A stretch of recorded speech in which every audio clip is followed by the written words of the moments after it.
Hi guys, welcome to my channel. ನಿನ್ನೆ episode ಹೇಗಿತ್ತು ಅಂತ ನೋಡೋಣ ಬನ್ನಿ.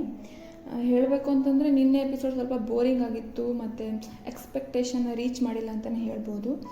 ಇನ್ನೂ ಸ್ವಲ್ಪ ಎಕ್ಸ್ಪೆಕ್ಟ್ ಮಾಡಿದ್ದೆ ನಾನು ಸುದೀಪ್ ಸರಿಂದ. ನೋಡೋಣ ನಿಮ್ಗೆ ಹೇಗೆ ಅನ್ನಿಸ್ತು ಅಂತ ಕಮೆಂಟ್ ಮೂಲಕ ತಿಳಿಸಿ. ಏನಾಯಿತು ಅಂತ ನೋಡೋಣ ಬನ್ನಿ. ಸುದೀಪ್ ಸರ್ ಎಂಟ್ರಿ ಆಗುತ್ತೆ. ಅವರು ಮಾತು ಬಲ್ಲವನಿಗೆ ಜಗಳವಿಲ್ಲ, ಮಾತು ಮನೆ ಕೆಡಿಸ್ತು ಅಂತ ಒಂದು ಗಾದೆ ಮೂಲಕನೇ ಇವತ್ತಿನ ಎಪಿಸೋಡನ್ನ ಸ್ಟಾರ್ಟ್ ಮಾಡ್ತಾರೆ. ನಂತರ ಮನೆಯೊಳಗೆ ಹೋಗ್ತಾರೆ. ಅಲ್ಲಿ ಅಶ್ವಿನಿ ಅವರು ಏನೋ ಜೈಲಲ್ಲಿ ಇರ್ತಾರಲ್ವ, ಅವರು ಆ ಜೈಲ್ ಮೇಲೆ ಕಂಬಿಗಳಿರುತ್ತಲ್ಲ ಜೈಲಲ್ಲಿ, ಅದ್ರ ಮೇಲ್ಗಡೆ ಹತ್ತು ಕೂತ್ಕೊಂಡಿರ್ತಾರೆ. ಮತ್ತು ಅಭಿಯವ್ರ ಹತ್ರ ಬೆಲ್ ಮಾಡೋಕ್ಕೆ ಹೇಳ್ತಾರೆ.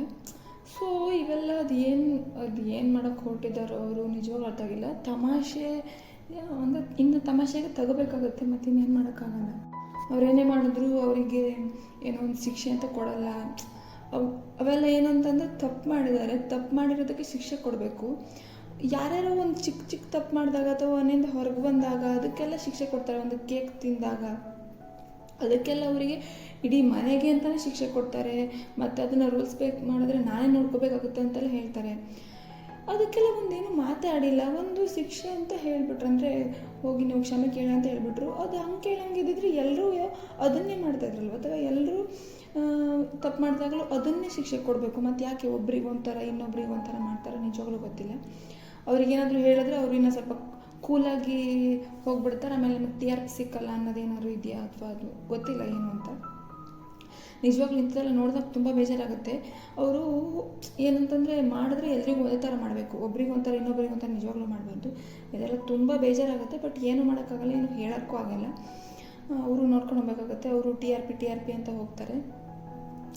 ಏನು ಹೇಳಬೇಕು ಒಂದು ಗೊತ್ತಾಗ್ತಿಲ್ಲ. ಅವರಲ್ಲಿ ಹತ್ಕೊಂಡು ಕೂತ್ಕೊಂಡು ಬೆಲ್ಲ ಮಾಡಿದಾಗ ಅವರು ಬರ್ತಾರೆ. ಅಲ್ಲಿ ಬಂದಮೇಲೆ ಇವ್ರು ಕೆಳಗೆ ಇಳಿದ್ಬಿಟ್ಟು ಹೋಗ್ತಾರೆ ವಾಶ್ರೂಮಿಗೆ. ಅದೆಲ್ಲ ಯಾಕೆ ಮಾಡ್ತಾರೋ ಇವರಿಗೆಲ್ಲ ಏನಾಗಿದೆ, ವಯಸ್ಸಿಗೆ ಹೆಂಗೆ ಬೇಕೋ ಹಂಗೆ ಇರೋಕ್ಕಾಗಲ್ವ ಅಂತ ಗೊತ್ತಾಗಲ್ಲ. ಏನೋ ಚಿಕ್ಕ ಪುಟ್ಟ ತಮಾಷೆಗಳದೆಲ್ಲ ಓಕೆ ಅಲ್ಲ, ಹತ್ಕೊಂಡು ರೂಲ್ಸ್ ಬ್ರೇಕ್ ಮಾಡೋದು ಅದಕ್ಕೆಲ್ಲ ಏನೋ ಒಂದು ವಾರ್ನಿಂಗ್ಸ್ ಇಲ್ಲ, ಏನಿಲ್ಲ. ಬೇರೆ ಯಾರಾದರೂ ಮಾಡಿದ್ರೆ ಅದಕ್ಕೆ ಏನೋ ಅವ್ರು ಊಟ ಕಟ್ ಮಾಡೋದಂತೆ ಅದಂತೆ ಇದಂತೆ. What is this? ಒಬ್ಬೊಬ್ಬರಿಗೆ ಒಂದೊಂದು ಥರ ರೂಲ್ಸ್ ಇಲ್ಲಿ. ಐ ಡೋಂಟ್ ನೋ ಏನು ಹೇಳಬೇಕು ಅಂತ ಗೊತ್ತಾಗ್ತಿಲ್ಲ. ನಂತರ ಅಶ್ವಿನಿಯವರ ಜೈಲ್ವಾಸ ಮುಗಿಯುತ್ತೆ. ಅವರು ಬರ್ತಾರೆ ಮತ್ತು ರಿಟರ್ನಾಗಿ ಅವರು ಎಲ್ಲರದ್ದು ಬ್ರಷ್ ಎತ್ಕೊಂಡು ಹೋಗಿರ್ತಾರೆ. ಅದನ್ನು ತೊಗೊಂಡು ಬರ್ತಾರೆ. ಅವ್ರ ಹತ್ರ ಹೇಳ್ತಾರೆ, ಇಷ್ಟು ಗಲೀಜು ಅಂತ ಗೊತ್ತಿರಲಿಲ್ಲ ನನಗೆ, ಎಲ್ಲರೂ ವಿತೌಟ್ ಬ್ರಷ್ ತಿಂಡಿ ತಿಂತಾ ಇದ್ದಾರಲ್ಲ ಅಂತ. ಸೊ ಅಲ್ಲೊಂದು ಸ್ವಲ್ಪ ಮಾತಾಗುತ್ತೆ. ನಂತರ ಎಲ್ಲರೂ ಸೇರಿಕೊಂಡು ಏನು ನಮ್ಮ ಗಿಲ್ಲಿ ಅವ್ರದ್ದು ಒಂದು ಕೆಂಪೇಗೌಡ ಮೀಸೆ ಏನಿತ್ತಲ್ವ ಅದನ್ನೆಲ್ಲ ತೆಗೆದು ಬಿಡ್ತಾರೆ ಕರ್ಕೊಂಡೋಗಿ. ಸೊ ಅದು ನೋಡಿ ಸ್ವಲ್ಪ ಬೇಜಾರಾಯಿತು. ಅವರೇನೋ ಒಂದು ಇಷ್ಟಪಟ್ಟು ಮಾಡ್ಕೊಂಡಿದ್ರು. ಸೊ ಅದನ್ನು ತೆಗಿಯೋಂಥ ಅವಶ್ಯಕತೆ ಏನಿತ್ತು ಅಂತ ಅನ್ನಿಸ್ತು ನನಗೆ. ಬಟ್ ಅವ್ರದ್ದು ಸ್ವಲ್ಪ ಬೇಜಾರಾಗಿದೆ ಅಂತ ಅನಿಸುತ್ತೆ. ಇಟ್ಸ್ ಓಕೆ, ಏನೂ ಮಾಡೋಕ್ಕಾಗಲ್ಲ. ನಂಗೆ ಆ್ಯಕ್ಚುಲಾಗಿ ಬೇಜಾರು ಅನಿಸಿದ್ದೇನು ಅಂತಂದರೆ, ಅಲ್ಲಿ ಅವರು ಬ್ರಷ್ನೆಲ್ಲ ತೊಗೊಂಡೋಗಿರ್ತಾರೆ. ಅದ್ರ ಬಗ್ಗೆನೂ ಏನೂ ಒಂದು ಮಾತಾಡಿಲ್ಲ. ಅಂದರೆ ಅವ್ರಿಗೆ ಹೆಂಗೂ ತುಂಬ ಲೀನಿಯನ್ಸ್ ಕೊಟ್ಬಿಟ್ಟಿದ್ದಾರೆ. ಏನು ಮಾಡಿದ್ರು ಸುಮ್ಮನೆ ಇರ್ತಾರೆ, ಏನು ಕೇಳೋದು ಇಲ್ಲ. ಅಂದರೆ ಇವ್ರಿಗೆ TRP ಬೇಕು. ಅದೇನಾಗ್ತಿದೆ ಅಂತಂದರೆ ಇವರಿಗೆ TRP ಬೇಕು. ಇವರು ಎಲ್ಲನೂ ಅವ್ರ ಹತ್ರ ಹೇಳಿಬಿಟ್ರೆ ಅವ್ರು ಅದನ್ನು ಸರಿ ಮಾಡಿಕೊಂಡು ಅದೇನು ಜಗಳ ಆಗಲ್ಲ ಅನ್ನೋ ಥರ ಅವ್ರು ಅದನ್ನು ಅಂದ್ಕೊಂಡಿದ್ದಾರೆ. ಸೊ ಏನು ಹೇಳ್ತಾ ಇಲ್ಲ. ನೋಡಿದ್ರೆ ನಿಜವಾಗ್ಲೂ ಇರಿಟೇಷನ್ ಆಗುತ್ತೆ. ಅದು ಅಷ್ಟೊಂದು ಆರಾಮಾಗಿ ಕೂಲಾಗಿದ್ದಾರೆ ಅವ್ರು ಅಷ್ಟೆಲ್ಲ ಮಾಡಿಕೊಂಡು. ಅದಕ್ಕೆ ನೀವು ತಮಾಷೆ ಎಲ್ಲ ಓಕೆ ನಿಮ್ಮದು, ಬಟ್ ಅತಿ ಆಗಬಾರ್ದು ಅಂತ ಹೇಳ್ತಾರೆ. ನಿಜವಾಗ್ಲೂ ಅತಿನ ಅದು ತೀರಾ ಅತಿ. ಆಲ್ರೆಡಿ ಅತಿನ ಮೀರಿಬಿಟ್ಟು ಅವರು ತೀರಾ ಅತಿಗೆ ಹೋಗಿ ಮಾಡಿಬಿಟ್ಟಿದ್ದಾರೆ. ಏನೋ ಗೊತ್ತಿಲ್ಲ ನನಗೆ, ಏನೋ ಒಂದು ಆಗ್ತಿದೆ. ಇರೋದನ್ನೇ ನೋಡ್ಕೊಂಡು ಖುಷಿ ಪಡಬೇಕಷ್ಟೇ, ಏನೋ ಎಕ್ಸ್ಪೆಕ್ಟೇಷನ್ಸ್ನೆಲ್ಲ ಇಟ್ಕೋಬಾರ್ದು ಅಂತ ಗೊತ್ತಾಯಿತು ನನಗೆ ಇವತ್ತಿನ ಸಂಚಿಕೆ ನೋಡಿ. ಅಲ್ಲಿ ಗಿಲ್ಲಿ ಅವರು ಮೀಸೆ ಎಲ್ಲ ತೆಗ್ದಿರ್ತಾರಲ್ಲ. ಸೊ ಇಲ್ಲಿ ಅಶ್ವಿನಿ ಅವರು ಸ್ವಲ್ಪ ಕೌಂಟರ್ನೆಲ್ಲ ಕೊಟ್ಕೊತಿರ್ತಾರೆ. ಜೊತೆಗಿದ್ದರನ್ನ ಸೇರಿಸ್ಕೊಂಡು ಈ ಥರ ಪ್ಲ್ಯಾನ್ ಮಾಡಬೇಕು ಹಾಗೆ ಹೇಗೆ ಅಂತ. ಅವರು ಮೈಕ್ನೇ ಹಾಕಿರಲ್ಲ. ಬಿಗ್ ಬಾಸ್ ಹೇಳ್ತಾರೆ ಮೈಕ್ ಧರಿಸಿ ಅಂತ. ಅದು ಎಷ್ಟು ಸತಿ ತಗೊತಾರೋ ಏನು ಮಾಡ್ತಾರೋ ಒಬ್ಬರು. ಮತ್ತು ಅವ್ರಿಗೆ ಹೇಳಲ್ಲ, ಅಥವಾ ಅವ್ರಿಗೇನೋ ಒಂದು ಮಾಡಿರೋ ತಪ್ಪಿಗೆ ಒಂದು ಶಿಕ್ಷೆನೂ ಆಗಲ್ಲ. ಅದು ಏನು ಮಾಡ್ತಾರೋ. ರಘು ಅವರು ಕ್ಯಾಪ್ಟನ್ ಆಗಿರ್ತಾರಲ್ಲ. ಸೊ ಹಾಗಾಗಿ ಅವರಿಗೆ ಸೂಪರ್ ಸ್ಟಾರ್ ಕ್ಯಾಪ್ಟನ್ ಅಂತ ಅವ್ರದ್ದು ಬೋರ್ಡ್ ಬರುತ್ತೆ ಮೇಲ್ಗಡೆ. ನೋಡಿ ತುಂಬ ಖುಷಿ ಪಡ್ತಾರೆ ಎಲ್ಲರೂ ಅನ್ನೋದಕ್ಕಿಂತ ರಘು ಅವರು ತುಂಬ ಖುಷಿ ಪಡ್ತಾರೆ. ಸೊ ನೋಡಿ ಚೆನ್ನಾಗಿತ್ತು. ಸೊ ಇಲ್ಲಿ ರಿಷಿಕಾ ಅವರು ಮತ್ತು ಸೂರಜ್ ಅವ್ರದ್ದು ಮಾತುಕತೆ ನೋಡಿ ನಿಜವಾಗ್ಲೂ ನನಗೆ ಏನು ಹೇಳಬೇಕು ಅಂತ ಗೊತ್ತಾಗ್ತಿಲ್ಲ. ಯಾಕಂತಂದರೆ ಇವರು ಬಿಗ್ ಬಾಸ್ ಬಂದಿದ್ದಾರೆ ಇಲ್ಲ ಪಾರ್ಕ್ ಬಂದಿದ್ದಾರೆ ಅಂತ ಗೊತ್ತಾಗಿಲ್ಲ. ಇನ್ನು ಕೆಲವೊಬ್ರದ್ದಂತೂ ಇನ್ನೂ ವರ್ಸ್ಟ್ ಆಗಿರುತ್ತೆ. ನನಗೆ ಅದು ಯಾವತ್ತೂ ಅನಿಸಿತ್ತು, ಇವತ್ತದು ಏನು ಚರ್ಚೆ ಬಂತಲ್ವ ಅದನ್ನೇ ಹೇಳಬೇಕು ಅಂತ ಅನ್ನಿಸ್ತು. ಅಂದರೆ ಪೊಸೆಸಿವ್ನೆಸ್ ಇದೆ ಅವರಿಗೆ, ರಾಶಿಕಾ ಅವರಿಗೆ. ಅವರು ತುಂಬ ಎಕ್ಸ್ಪೆಕ್ಟೇಷನ್ಸ್ ಇಟ್ಕೊಂಡಿದ್ದಾರೆ ಇವರು ಸೂರಜ್ ಅವ್ರ ಕಡೆಯಿಂದ. ನನಗೆ ಯಾಕೋ ಅವರು ಸ್ವಲ್ಪ ಅಂದರೆ ಮೈಂಡ್ ಗೇಮ್ ಮಾಡ್ತಾ ಇದ್ದಾರೆ, ಇವ್ರ ಜೊತೆಗೆ ಯೂಸ್ ಮಾಡ್ಕೊತಾ ಇದ್ದಾರೆ ಅಂತ ಅನ್ನಿಸ್ತಾ ಇದೆ. ಗೊತ್ತಿಲ್ಲ, ಅದು ಒಂದು ಒಳ್ಳೆಯದೇ. ಬಟ್ ಇಷ್ಟೆಲ್ಲ ಪೊಸೆಸಿವ್ನೆಸ್ ಇಟ್ಕೊಂಡು ಆಡೋದು ಅದು ಗೊತ್ತಿಲ್ಲ ಅದಕ್ಕೆ ಏನು ಹೇಳಬೇಕು ಅಂತ, ಅಥವಾ ಅದು ಸರಿನೋ ತಪ್ಪೋ ಏನು ಹೇಳಬೇಕು ಅಂತ ಗೊತ್ತಿಲ್ಲ. ನಿಮಗೇನು ಅನ್ನಿಸ್ತು ಅಂತ ಹೇಳಿ. ನನಗೆ ಯಾಕೋ ಇವರೇ ತುಂಬ ಹೋಗಿ ಮಾತಾಡ್ಸೋದು ಆ ಥರದೆಲ್ಲ ಮಾಡ್ತಿದ್ದಾರೆ ಅಂತ ಅನಿಸ್ತಿದೆ. ಇದು ತುಂಬ ಅತಿ ಆದ್ರೂ ಕಷ್ಟ ಅಲ್ವ ಗೈಸ್. ಅಂದರೆ ಇವಾಗ ಅವ್ರ ಜೊತೆಗಿರೋದು ಯಾವುದೇ ರೀತಿ ಪ್ರಾಬ್ಲಮ್ ಅಲ್ಲ, ಅಥವಾ ಅವ್ರವ್ರ ಜೊತೆಗೆ ಮಾತಾಡೋದು ಅಥವಾ ಅದು ಯಾವುದೇ ರೀತಿ ಪ್ರಾಬ್ಲಮ್ ಅಲ್ಲ. ಅವ್ರ ಜೊತೆಗೆ ಹೋಗಿ ಇವ್ರು ಗೇಮ್ನೇ ಮರ್ತುಬಿಟ್ಟಿದ್ದಾರೆ. ಅಂದರೆ ನಾನು ಬಿಗ್ ಬಾಸ್ ಬಂದಿದ್ದೆ, ನಾನು ಗೇಮ್ ಆಡಬೇಕು, ನಾನು ಇಂಡಿವಿಜುವಲ್ ಆಗಿರಬೇಕು, ಅದನ್ನೆಲ್ಲ ಮರ್ತುಬಿಟ್ಟು ಅವ್ರ ಜೊತೆಗೆ ತಿರ್ಗಾಡ್ಕೊಂಡು ಅದು ಅವ್ರನ್ನ ಇಂಪ್ರೆಸ್ ಮಾಡುವಂಥದ್ದೊಂದು ಗೋಜಿಗೆ ಬಿತ್ಕೊಂಡಿದ್ದಾರೆ, ಅಥವಾ ಅವ್ರನ್ನ ಇಂಪ್ರೆಸ್ ಮಾಡೋದಕ್ಕೆ ಹೋಗ್ತಾ ಇದ್ದಾರೆ ಅಂತ ಅನ್ನಿಸ್ತಾ ಇದೆ ನನಗಂತೂ. ಅವರು ಜೊತೆಗೆ ಇದ್ಕೊಂಡು ಗೇಮ್ನ ಆಡ್ತಾಯಿದ್ರೆ ಇಲ್ಲಿ ಯಾರಿಗೂ ಏನೂ ಪ್ರಾಬ್ಲಮೇ ಇರಲ್ಲ. ಬಟ್ ಅವ್ರು ಆ ಕೆಲಸ ಮಾಡ್ತಾ ಇಲ್ಲ, ಅದೇ ಸಮಸ್ಯೆ ಆಗ್ತಿರೋದು. ಸೊ ನಿಮ್ಗೆ ಏನು ಅನ್ನಿಸ್ತಾ ಇದೆ? ಇಬ್ಬರದು ಪೇರ್ ಚೆನ್ನಾಗಿದೆಯಾ, ನಿಮ್ಗೆ ಇಷ್ಟ ಆಯ್ತಾ ಅಂತ ತಿಳಿಸಿ. ನನಗೆ ಅವ್ರ ಪೇರ್ ಚೆನ್ನಾಗಿದೆ, ಬಟ್ ಅವರು ಅದನ್ನು ತುಂಬ ಅತಿಯಾಗಿ ತೊಗೊತಾ ಇದ್ದಾರೆ ಅಂತ ಅನ್ನಿಸ್ತಾ ಇದೆ. ಅದು ಬೇರೆ, ಇವರೇ ಮುಂದೆ ಹೋಗಿ ಮಾತಾಡ್ಸಿದ ಹಾಗೆ ಅನ್ನಿಸ್ತಾ ಇದೆ. ಅಥವಾ ಅವರು ಕಾಮನ್ನಾಗಿ ಸೂರಜ್ ಅವರು ಒಂಥರ ಅವರಂದರೆ ತುಂಬ ಅತಿಯಾಗಿ ಹೋಗ್ತಾನೂ ಇಲ್ಲ, ಸ್ವಲ್ಪ ಸುಮ್ಮನೆನೂ ಇಲ್ಲ, ಒಂಥರ ಅವರು ಮಿಡಲಲ್ಲಿದ್ದಾರೆ ಅನ್ನೋ ಥರ ಅನ್ನಿಸ್ತಾ ಇದೆ ನನಗೆ. ನ್ಯೂಟ್ರಲ್ ಆಗಿದ್ದಾರೆ ಅವರು ಅಂತ ಅನ್ನಿಸ್ತಾ ಇದೆ. ಇವ್ರು ಯಾಕೋ ತುಂಬ ಅತಿಯಾಗಿ ಅದನ್ನು ಅಂದರೆ ಬೇಕು ಅನ್ನೋ ಥರ ಆ ಥರ ಹೋಗ್ತಿದ್ದಾರೆ ಅಂತ ಅನಿಸುತ್ತೆ ನನಗೆ. ನಿಮ್ಗೇನು ಅನಿಸುತ್ತೆ ಅನ್ನೋದನ್ನು ಕಮೆಂಟ್ ಮೂಲಕ ತಿಳಿಸಿ. ಸೊ ನಂತರ ಸುದೀಪ್ ಅವ್ರು ಬರ್ತಾರೆ. ಸುದೀಪ್ ಅವ್ರು ಬಂದು ವೈಲ್ಡ್ ಕಾರ್ಡ್ ಎಂಟ್ರಿ ಆಗಿದ್ರಲ್ವ 3 ಜನ ಕಂಟೆಸ್ಟೆಂಟ್ಸ್. ಅವ್ರ ಹತ್ರ ಕೇಳ್ತಾರೆ ಹೇಗಿತ್ತು ಮನೆ, ಹೇಗನ್ಸಿದ್ರು ಎಲ್ಲರೂ ಹಾಗೆ ಹೀಗೆ ಅಂತ. ಸೊ ಅವರು ಹೇಳ್ತಾರೆ ಚೆನ್ನಾಗಿತ್ತು ಅಂತ. ಆಮೇಲೆ ಏನು ದಬ ಹಾಕಿದ್ರಿ ಅಂತ ಕೇಳ್ತಾರೆ ಈಶಾ ಅವ್ರ ಹತ್ರ. ದಬಾಕಿಲ್ಲ, ಇನ್ನೂ ದಬಾಕಕ್ಕೆ ಇನ್ನೂ ಬಿಟ್ಟಿಲ್ಲ. ಸೊ ಸ್ವಲ್ಪ ಪ್ರೇಮ ಪಾಠ ಮಾಡಿದ್ದೀನಿ ಹಾಗೆ ಹೀಗೆ ಅಂತ ಏನೋ ಹೇಳಿದ್ರು. ಚೆನ್ನಾಗಿತ್ತು, ಎಲ್ಲ ಚೆನ್ನಾಗಿ ಮಾತಾಡ್ಸಿದ್ರು. ಅವ್ರ ಹತ್ರ ಎಲ್ಲ ಕೇಳಿದ್ರು ಒಪಿನಿಯನ್ ಒಬ್ಬೊಬ್ಬರ ಹತ್ರನೇ ಏನು ಅನ್ನಿಸ್ತು ಹಾಗೆ ಹೇಗೆ ಅಂತ.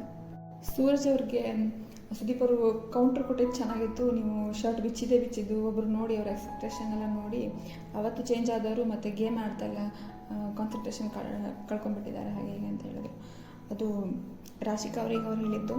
ಸೊ ತುಂಬ ಚೆನ್ನಾಗಿ ಕೌಂಟ್ರ್ ಕೊಟ್ಟರು. ಅಷ್ಟರಲ್ಲಿ ಅವ್ರು ಅರ್ಥ ಮಾಡ್ಕೋಬೇಕು. ಒಂದು ವೇಳೆ ಏನಾದರೂ ಈ ಥರ ಕಂಟಿನ್ಯೂ ಆಗ್ತಾಯಿದ್ರೆ ಸ್ವೀಪ್ ಸರ್ ಹೇಳಿದಾಗ ಇನ್ನೊಂದು ವಾರ 2 ವಾರದಲ್ಲಿ ಅವ್ರ ಜೊತೆಗೆ ನಿಂತ್ಕೊಂಡು ಮಾಡ್ಕೊಂಡು ಮನೆ ಹೋಗಬೇಕಾಗತ್ತೆ. ಸೊ ನೋಡೋಣ ಏನಾಗುತ್ತೆ ಅಂತ. ನಂತರ ಮನೆಯವ್ರ ಹತ್ರ ಕೇಳ್ತಾರೆ ನಿಮಗೆ ವೈಲ್ಡ್ ಕಾರ್ಡ್ ಎಂಟ್ರಿ ಹೇಗಿತ್ತು ಹಾಗೆ ಹೇಗೆ ಅಂತ. ಸೊ ಎಲ್ಲರೂ ತುಂಬ ಚೆನ್ನಾಗಿ ಆನ್ಸರ್ ಮಾಡಿದ್ರು ಅಂತ ಅನ್ನಿಸ್ತು. ಅಲ್ಲಿ ಅಶ್ವಿನಿ ಅವ್ರಿಗೆ ತುಂಬ ಚೆನ್ನಾಗಿ ಹೇಳಿದ್ರು ಸುದೀಪ್ ಸರ್, ನಿಮಗೆ ಏಕವಚನ ಅಂದರೆ ಇಷ್ಟ ಆಗಲ್ವ, ಅಥವಾ ಏಕವಚನ ಅಂತ ಇಂಥವ್ರ ಬಾಯಿಂದ ಬಂದರೆ ಮಾತ್ರ ಇಷ್ಟ ಆಗಲ್ವ ಹಾಗೆ ಹೇಗೆ ಅಂತ. ಮತ್ತು ಇನ್ನೊಂದು ಹೇಳಿದ್ರು, ನಾವು ಯಾರಿಗಾದ್ರೂ ರೆಸ್ಪೆಕ್ಟ್ ಕೊಡ್ತೀವಿ ಅಂದರೆ ನಮಗೆ ರಿಟರ್ನಾಗಿ ರೆಸ್ಪೆಕ್ಟ್ ಸಿಗುತ್ತೆ ಅನ್ನೋ ಥರ. ಅಂದರೆ ನಾವು ಎಲ್ಲರನ್ನೂ ಸೇರಿಸಿ ಎಲ್ಲರಿಗೂ ಹೋಗಿ ಬನ್ನಿ ಅಂತ ಕರೆದ್ರೆ ನಮಗೂ ಅವರು ರೆಸ್ಪೆಕ್ಟ್ ಕೊಡ್ತಾರೆ ಅನ್ನೋ ಥರ. ಸೊ ಇಲ್ಲಿ ಅವರು ಇಂಡೈರೆಕ್ಟಾಗಿ ಏನು ಹೇಳ್ದಂಗೆ ಆಯಿತು ಅಂದರೆ ಇವರು ಎಕ್ಸ್ಪೆಕ್ಟ್ ಮಾಡ್ತಾ ಇದ್ದಾರೆ, ಅಂದರೆ ಇವರು ರೆಸ್ಪೆಕ್ಟ್ ಕೊಡ್ತಾ ಇಲ್ಲ, ಆದರೂ ನಮಗೆ ರೆಸ್ಪೆಕ್ಟ್ ಸಿಗಬೇಕು ಅಂತ ಇವರು ಎಕ್ಸ್ಪೆಕ್ಟ್ ಮಾಡ್ತಾ ಇದ್ದಾರೆ ಅಂತ ಸುದೀಪ್ ಸರ್ ಇಂಡೈರೆಕ್ಟಾಗಿ ಹೇಳ್ತಾ ಇದ್ದಾರೆ ಇಲ್ಲಿ. ಸೊ ಅವ್ರಿಗೆ ಅದು ತುಂಬ ಚೆನ್ನಾಗಿ ಎಲ್ಲಿ ತಟ್ಟಬೇಕು ಅಲ್ಲಿ ತಟ್ಟು ಅಂತ ಅನಿಸುತ್ತೆ. ಸೊ ನೆಕ್ಸ್ಟು ನಂತರ ಮಲ್ಲಮ್ಮ ಅವರ ವಿಷಯಕ್ಕೆ ಬರ್ತಾರೆ. ಸುದೀಪ್ ಸರ್ ಕೇಳ್ತಾರೆ ಮಲ್ಲಮ್ಮ ಅವರು ಯಾರು ಅಂತ.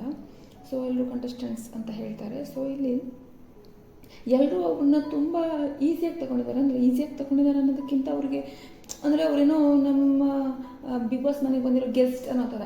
ನಾನು ಮೊನ್ನೆ ವಿಡಿಯೋದಲ್ಲೇ ಹೇಳಿದ್ದೆ, ಅವರು ಏನು ಕ್ಯಾಪ್ಟನ್ ರೂಮ್ಗೆಲ್ಲ ಹೋಗೋಕ್ಕೆ ಅವ್ರಿಗೆ ಕೊಡ್ತಾರಲ್ವ, ಸೊ ಅದು ತುಂಬ ತಪ್ಪು ಅಂತ. ಯಾಕೆಂತಂದರೆ ಆ ಕ್ಯಾಪ್ಟನ್ ರೂಮು ಅಂತಂದರೆ ಅದಕ್ಕೊಂದು ರೂಲ್ಸ್ ಆ್ಯಂಡ್ ರೆಗ್ಯುಲೇಷನ್ಸ್ ಅಂತೆಲ್ಲ ಇರುತ್ತೆ. ಸುಮ್ಮನೆ ಇವರು ವಟ್ರಾಸಿಯಲ್ಲಿ ಹೋಗಿ ಎಷ್ಟೊತ್ತಿಗಾರು ಹೋಗೋಕ್ಕೆ ಕೊಡೋದು, ಎಷ್ಟೊತ್ತಿಗಾರು ಬರೋಕ್ಕೆ ಕೊಡೋದು, ಅಥವಾ ಅವ್ರಿಗೇನು ಕೆಲಸ ಹೇಳದೇ ಇರೋಂಥದ್ದು, ಅದೆಲ್ಲ ತುಂಬ ಅತಿ ಆಗುತ್ತೆ. ಯಾಕಂತಂದರೆ ಅವರು ಇವರ ಅವ್ರನ್ನ ಕಾಂಪಿಟೇಟರ್ ಥರ ನೋಡಬೇಕು. ಅದನ್ನೇ ಬಿಟ್ಕೊಂಡು ಅವರೊಬ್ಬರು ನಮ್ಮ ಮನೆಗೆ ಬಂದಿರೋಂಥ ಗೆಸ್ಟ್ ಅನ್ನೋ ಥರ ಫೀಲ್ ಮಾಡಿ ಅವ್ರಿಗೆ ಏನೂ ಕೆಲಸ ಕೊಡ್ದಿರ ಈ ಥರ ಮಾಡ್ತಾಯಿದ್ದಾರೆ ಅಂತ ಅನ್ನಿಸ್ತು. ನಾನು ಅದೇ ಆ ವಿಡಿಯೋದಲ್ಲೇ ಹೇಳಿದ್ದೆ. ಯಾಕೆಂತಂದರೆ ನನಗನ್ಸಿದ್ದು ಇವರು ಅವರನ್ನು ಒಂದು ಕಾಂಪಿಟೇಟರ್ ಟ್ರೀಟ್ ಮಾಡಿ ಅವರಿಗೂ ಎಲ್ಲ ಕೆಲಸಗಳನ್ನು ಕೊಡಬೇಕಾಗುತ್ತೆ. ಸುಮ್ಮನೆ ಅವ್ರನ್ನ ಕೂರಿಸಿ ಯಾರು ತಮಗೆ ಸಿಕ್ಕಿರೋ ಟ್ರೋಫಿಯನ್ನು ಅವರು ಕೊಟ್ಟು ಹೋಗಲ್ಲ ಅಲ್ವಾ, ಎಲ್ಲರೂ ಅವ್ರವ್ರಿಗೆ ಸಿಕ್ಕಿರೋ ಟ್ರೋಫಿಯನ್ನು ಅವರೇ ತೊಗೊಂಡು ಹೋಗ್ತಾರೆ. ಸೊ ಹಾಗಾಗಿ ಸುಮ್ಮನೆ ಅವರನ್ನು ಅವ್ರ ಪಾಡಿಗೆ ಬಿಟ್ಟು ಬಿಡಬೇಕು, ಅಥವಾ ಅವ್ರನ್ನ ಇವರೇನು ಅಂದರೆ ಉಳಿದವರೆಲ್ಲ ಮಾಡೋದ್ರಿಂದ ಅವರಿಗೆ ಪಾಪ ಸ್ವಲ್ಪ ಅದು ಬ್ಯಾಡಾಗಿ ಪೋಟ್ರೆ ಆಗ್ತದೆ ಅಂತ ಅನಿಸುತ್ತೆ. ನಿಜವಾಗ್ಲೂ ಇದನ್ನೆಲ್ಲ ಅವ್ರು ಸರಿ ಮಾಡಿಕೊಂಡು ಇವರಿಗೂ ಕೆಟ್ಟ ಹೆಸರು ಬರೆದಾಗೆ ಅವರಿಗೂ ಕೆಟ್ಟ ಹೆಸರು ಬರೆದಾಗೆ ನೋಡ್ಕೋಬೇಕಾಗುತ್ತೆ. ಸುಮ್ಮನೆ ಸ್ವಲ್ಪ ಅರ್ಥ ಮಾಡ್ಕೋಬೇಕು. ನಂತರ ಒಂದು ಆ್ಯಕ್ಟಿವಿಟಿ ಕೊಡ್ತಾರೆ. ಬಂದಿರುವಂಥ 3 ಜನ ವೈಲ್ಡ್ ಕಾರ್ಡಲ್ಲಿ ಯಾರು ತುಂಬ ಸ್ಟ್ರಾಂಗ್ ಇದ್ದಾರೆ ಅಥವಾ ಯಾರು ಇನ್ನೂ ಕಲ್ತ್ಕೋಬೇಕು ಅಥವಾ ಇನ್ನೂ ಅವ್ರು ಯಾರು ಬರ್ತೀರ ಅನ್ನೋ ಥರ ನೋಡಿಬಿಟ್ಟು ಪಾಸ್ ಮತ್ತು ಫೇಲ್ ಅನ್ನೋ ಥರ ಒಂದು 2 ಆಪ್ಷನ್ಸ್ ಕೊಡ್ತಾರೆ. ಸೊ ಅದರಲ್ಲಿ ಎಲ್ಲರೂ ಮಂದಿ 3 ಜನರಲ್ಲಿ 3 ಜನರಿಗೂ ಒಂದು ಅವರಿಗೆ ಸೀಲನ್ನು ಅವರಿಗೆ ಹಾಕಬೇಕಾಗುತ್ತೆ. ಸೊ ಇಲ್ಲಿ ಅವರಿಗೆ ಏನು ಅನಿಸ್ತು ಅದನ್ನು ತುಂಬ ಜನ ಕೊಟ್ಟರು, ತುಂಬ ಜನ ಹೇಳಿದ್ರು ಏನು ಅನಿಸುತ್ತೆ ಅಂತ. ಕೆಲವರಿಗೆ ರೈಟ್ ಮಾರ್ಕ್ಸ್ ಸಿಕ್ತು, ಕೆಲವರಿಗೆ ಇಂಟು ಮಾರ್ಕ್ಸ್ ಸಿಕ್ತು. ರಘು ಅವ್ರಿಗೆ 7 ಜನ ಫೇಲ್ ಅಂತ ಕೊಡ್ತಾರೆ, ಸೂರಜ್ ಅವ್ರಿಗೆ 9 ಜನ ಕೊಡ್ತಾರೆ, ಆಮೇಲೆ ರಿಷಾ ಅವ್ರಿಗೆ 12 ಜನ ಕೊಡ್ತಾರೆ. ಸೊ ಅಲ್ಲಿ ಜಾಸ್ತಿ ಬಂದಿರೋದು ರಿಷಾ ಅವ್ರಿಗೇನೆ. ಹಾಗೆ ಸುದೀಪ್ ಸರ್ ಹೇಳ್ತಾರೆ, ನೀವು ನೋಡಿ ತಿದ್ಕೋಬೇಕು ಅಂತ ಅನ್ಸದೆ ತಿದ್ಕೊಳ್ಳಿ, ಇಲ್ಲ ಅಂದರೆ ಬಿಡಿ, ಓಕೆ ಅಂತ. ಇಲ್ಲಿ ಇನ್ನೊಂದು ಇಂಪಾರ್ಟೆಂಟ್ ಚರ್ಚೆ ಏನಾಗುತ್ತೆ ಅಂದರೆ ಜಗಳ ಆಗುತ್ತೆ. ಏನಂತಂದರೆ ಜಾನು ಅವರು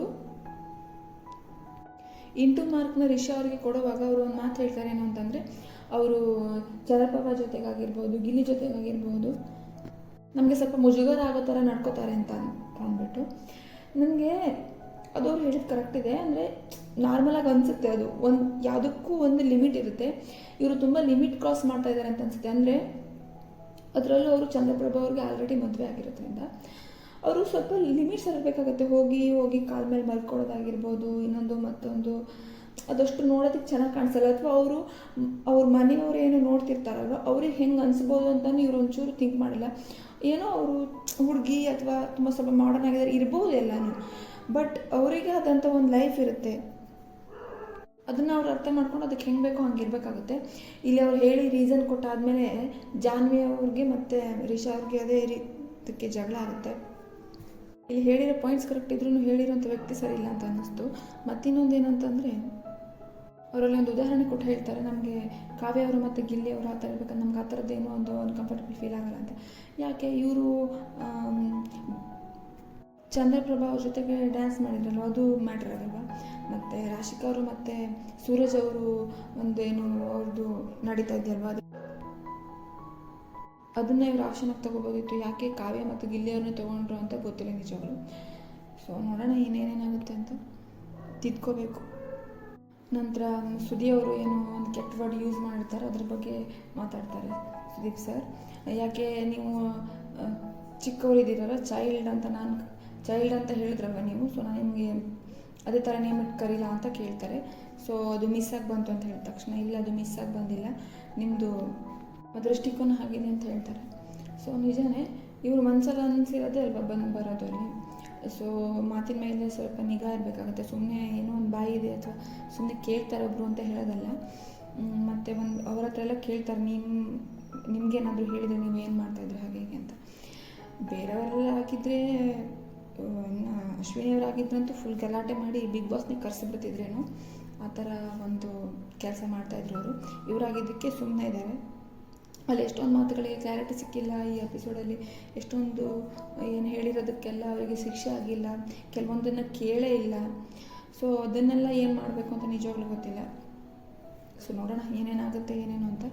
ನೆಕ್ಸ್ಟು ಧ್ರುವಂತ್ ಅವ್ರ ಬಗ್ಗೆ ಬರ್ತಾರೆ. ಇಲ್ಲಿ ಧ್ರುವಂತ್ ಅವರು ಏನು ಹೇಳಿರ್ತಾರಲ್ವ, ನನಗೆ ನನ್ನ ಹೆಸರು ಹಾಳಾಗ್ತಿದೆ ಅಂತಂದರೆ ನನಗೆ ಬಿಗ್ ಬಾಸ್ ಬೇಡ ಹಾಗೆ ಹಿಂಗೆ ಅಂತ VT ಎಲ್ಲ ತೋರಿಸಿ ಅವ್ರದ್ದು ಏನೆಲ್ಲ ಹೇಳ್ತಾರೆ. ಸೊ ಅದು ಅವ್ರಿಗೆ ಅನಿಸಿರೋದು, ಅಂದರೆ ಬಂದವರೆಲ್ಲ ಹಾಗೆ ಹೇಳ್ತಾ ಇದ್ದರೆ ಅದು ಫ್ರಸ್ಟ್ರೇಷನಲ್ಲಿ ಅವ್ರು ಮಾಡಿದ್ರು ಆ ಥರ. ಸೊ ಅದನ್ನು ಅವ್ರು ಹೇಳಬಾರ್ದಿತ್ತು. ಯಾಕೆಂತಂದರೆ ಬಿಗ್ ಬಾಸ್ಗೆ ಹೋಗಬೇಕು ಅಂತ ಎಷ್ಟೊಂದು ಜನ ವೇಟ್ ಮಾಡ್ತಾ ಇರ್ತಾರೆ, ಅಥವಾ ಎಷ್ಟೊಂದು ಜನರ ಕನಸಾಗಿರುತ್ತೆ. ಸೊ ಇವ್ರು ಆ ಥರ ಹೇಳಿದಾಗ ನಾರ್ಮಲಾಗಿ ಯಾರಿಗಾದರೂ ಬೇಜಾರಾಗುತ್ತೆ. ಇನ್ನು ಸುದೀಪ್ ಸರ್ಗೆ ಸಿಟ್ಟು ಬಂದಿರೋದ್ರಲ್ಲಿ ಅದು ಏನೂ ಇದೆ ಇಲ್ಲ ಅಂತ ಅಂದ್ಕೊತೀನಿ. ಸೊ ನೋಡೋಣ ಮುಂದೆ ಏನೇನಾಗುತ್ತೆ, ಅವರಿಗೆ ಹೇಗೆ ನಾಮಿನೇಷನ್ ಫ್ರ್ಯಾಂಕ್ ಮಾಡ್ತಾರೆ, ಏನು ಕತೆ ಅಂತ ನೋಡೋಣ. ಇವತ್ತಿನ ಸಂಚಿಕೆಯಲ್ಲಿ ಇಷ್ಟ ಆಗಿತ್ತು. ಇನ್ನು ಮುಂದಿನ ಸಂಚಿಕೆಯಲ್ಲಿ ಸಿಗೋಣ. So thank you so much. Bye guys. Please share, subscribe and comment, like.